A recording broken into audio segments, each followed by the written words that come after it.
Hello, everyone, and welcome to the St. Patrick's Day Eve, March 16th, 2016, episode number 57 of Balls Deep Sports Talk. I am your host with the almost, and once again, your hump day hero this week, the one and only Scotty Ball, talking sports with you here as we do each and every week.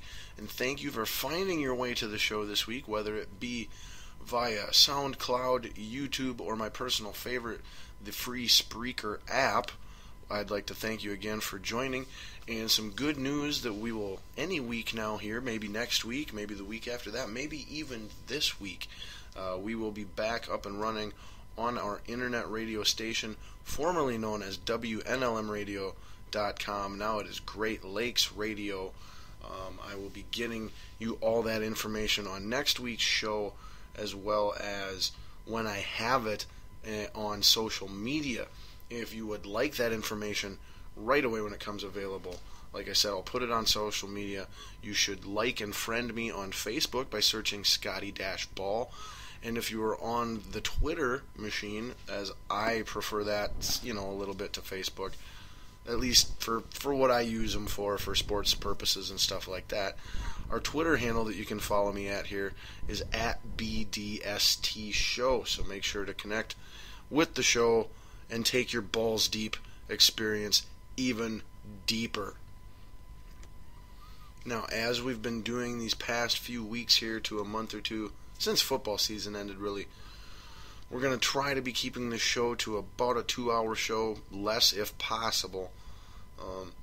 And there aren't a whole lot of topics that we're going to be talking about this week. I'd say we could break them down to about 6 topics that we got for the show, or 6 sports, and we'll be talking all the topics in those sports. Maybe 7, I don't know, we'll see. But while we may not have 10 to 15 different sports, we won't be, again, sorry pro bowling fans, we won't be talking pro bowling this week. I know, stop sending me the emails. Your guys' vulgarity is unnecessary. But rest assured, the topics that we do discuss here on this week's show, we will be going into extremely balls deep depths, covering. We have Minnesota Timberwolves basketball and NBA basketball to talk about here, as we are in the final home stretch month and a half of NBA games, about 20 or so left, give or take.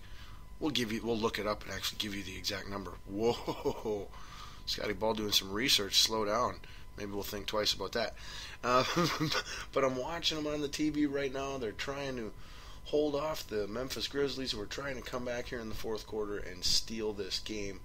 T-Wolves have been dominating this game all night. So I'm watching that here just a little bit.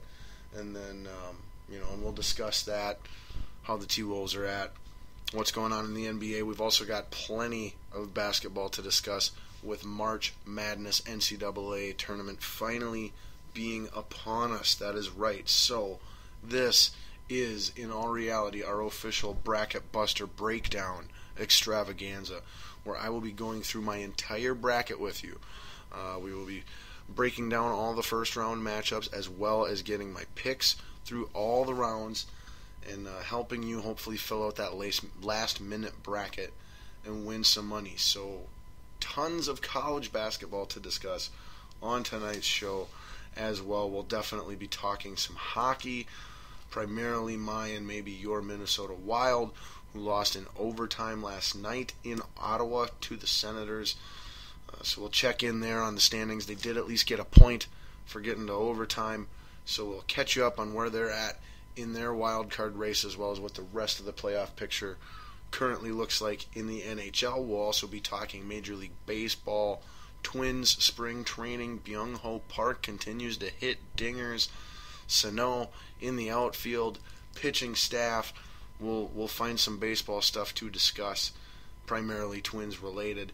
We'll also be talking my and possibly your Minnesota Vikings re-signing some players who were up for, either a new contract from us or a new contract from another team, as well as what new players we have signed last week that you may have missed, and just get you caught up on all our free agent and off-season activity thus far, as well as maybe peeking in a little bit at draft needs or draft approach, possible targets, things like that.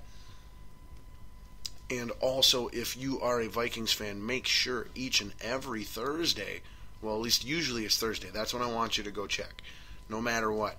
Sometime, every once in a while, we have scheduling conflicts and it doesn't get up till Friday. That's what she said. But anyway, make sure if you are a Vikings fan on Thursdays every week that you are visiting VikingsDigitalDiaries.com, because every week I get to interview a former member of the Minnesota Vikings.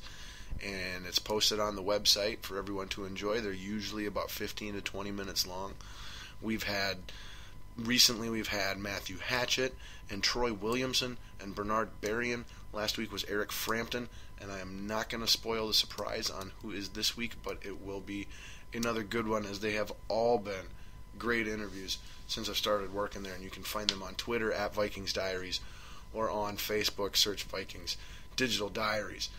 And tell your other fellow Vikings fans about it as well. The more people that listen and participate, not only the more I get to keep doing it, but likely the bigger named guests will be able to receive as well. It's all interest and demand and numbers and all that stuff. So anyway, please make sure to do that for me if you're a Vikings fan. Even if you're not a Vikings fan, do it for me if you're a Scotty Ball fan. So, all right. And then, of course, aside from football talk, we should be able to work in just a little bit of pro wrestling talk, as there was some Lucha Underground on tonight. Since it's Wednesday, that's Lucha Underground night. If you're not watching Lucha Underground, you ain't a pro wrestling fan. So we'll discuss what took place on Lucha Underground this evening, as well as where we are at in the WWE, just 2.5 weeks here now from WrestleMania 32. And those are the topics that we have for sure planned to get into tonight's show.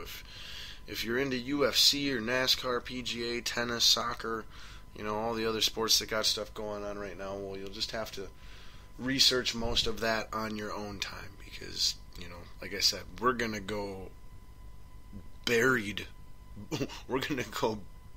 balls deep on tonight's show on at least one topic that is going to be the honorary topic in our hit opening segment here on the show. Say it with me, everybody. 3, 2, 1. Balls on fire. And this really, if you play the at-home drinking game or the at-home balls deep gambling game, neither of which I condemn nor condone, this week's balls deep gambling game for the balls on fire topic is pretty much a gimme. I mean, if you were paying any attention up until this point, you should have a really good idea of the number one sports-related topic or event that has got me, Scotty Ball, the most on fire, the most fired up, the most heated up. And that, of course, is the NCAA men's college basketball March Madness tournament. It is finally upon us, in my opinion. Debatably, with the NFL postseason, it is the greatest postseason in all of sports, pro or college. It's just the unpredictability, the excitement, the parody, the pageantry. I feel like Jim Nantz all of a sudden talking about Augusta. And we're not talking about golf, we're talking about college basketball. Come on.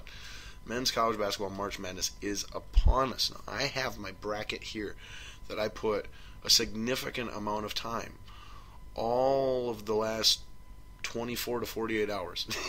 You thought I was going to say all college basketball season. No. I've had a half of one eye on the college basketball season all year.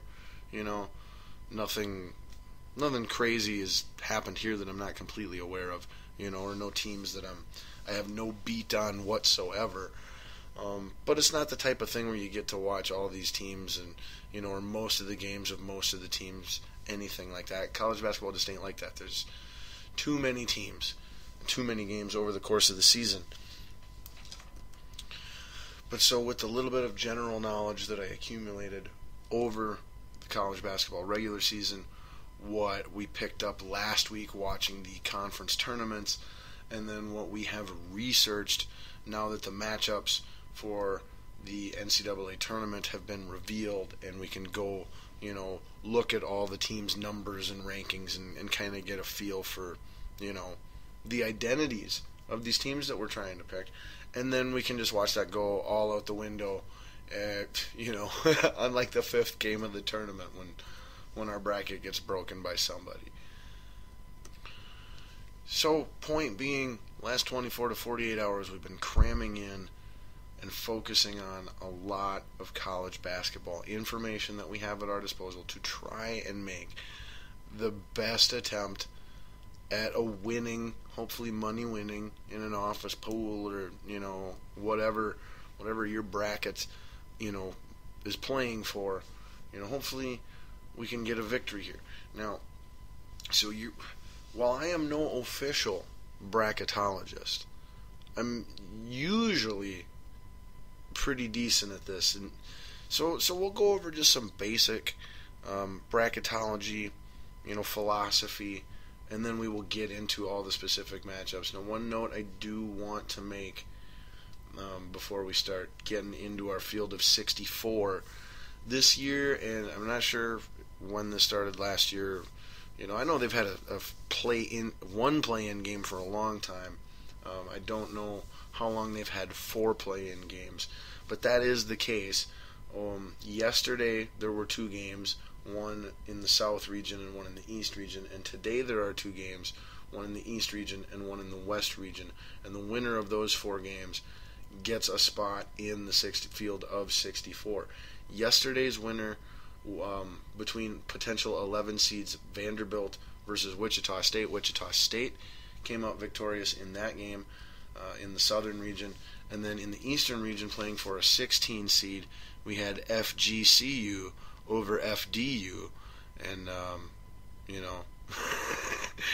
if Samuel Jackson were to found a college, it'd probably be MFU. Anyway. So those were the first 2 play-in games results. And then tonight, in the playing for, an 11 seed in the East, we've got Michigan taking on Tulsa. That game's on right now as well. As soon as the T-Wolves close out here, I'm going to switch over to that full-time. And then the other game is Holy Cross versus Southern, playing for a 16 seed in the West. Now, this is the one thing I don't understand. We've got 4 play-in games, and we've got 4 regions. And the teams are playing for a play-in game in the Western region, the Southern region, the Eastern region, and the Eastern region again. Why isn't one of these 4? Why aren't they each for a region? Like, I don't get why one region doesn't have a play-in game winner in the first round, and all 3 of the other ones do. Don't get that. Maybe someone could explain that to me. Send it on Facebook or Twitter. But so that's your little bit of, news, tournament-related news leading up until right now. Like I said, we'll go over just a couple general, bracket filling out philosophy things, and then we'll get to the matchups. And we're gonna go pretty deep into this too. Like, I'm not just giving you, red jerseys versus blue jerseys. I like red jerseys, or birds of prey versus, cats, big cats of prey. Big cats are stronger. We're going to break it down more sports scientifically than that. But hey, if that's your method for picking the teams, or if that's maybe that's one of your tiebreakers, like, don't use that to pick every game. I don't recommend.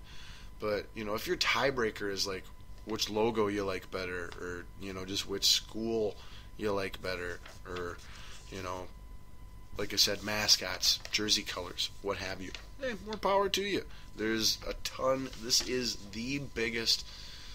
The NCAA tournament bracket is the biggest crapshoot, roulette wheel, low odds of winning that there is in sports prognosticating. Period. So, we're just hoping for, to make the best educated guesses that we can. and get at least enough things right